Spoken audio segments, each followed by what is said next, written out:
What if the worst thing that ever happened to you was actually leading you to your destiny? Joseph was a young man deeply loved by his father Jacob. Out of all his sons, Joseph received special attention. His father gave him a unique, beautifully made coat. But that coat became a problem. Joseph's brothers grew jealous. They hated the favor he received, and they hated the dreams he had. One day, Joseph shared his dreams where he stood above them and they bowed before him. That was the final straw. One day, Jacob sent Joseph to check on his brothers in the fields. When they saw him approaching, they didn't see a brother, they saw a threat. They seized Joseph, stripped him of his coat, and threw him into a pit. No food, no water, only darkness.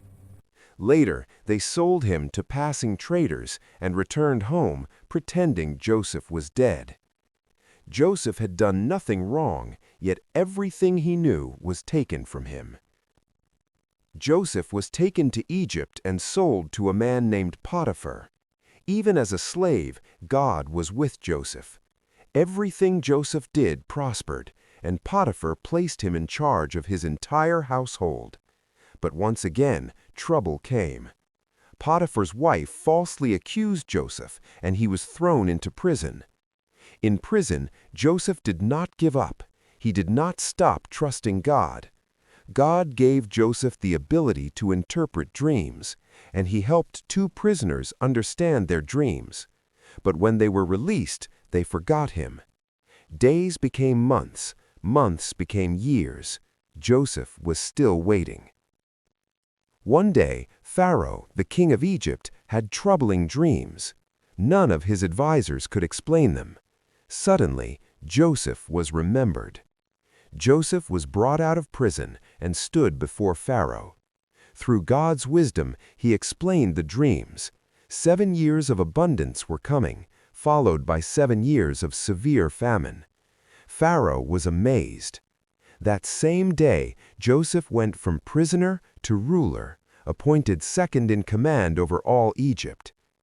Years later, famine spread across the land.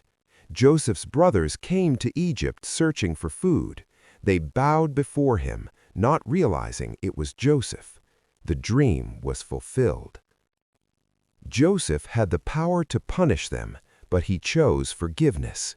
He said words that still echo today. You meant it for evil, but God meant it for good. If God could turn Joseph's pain into purpose, he can do the same for you.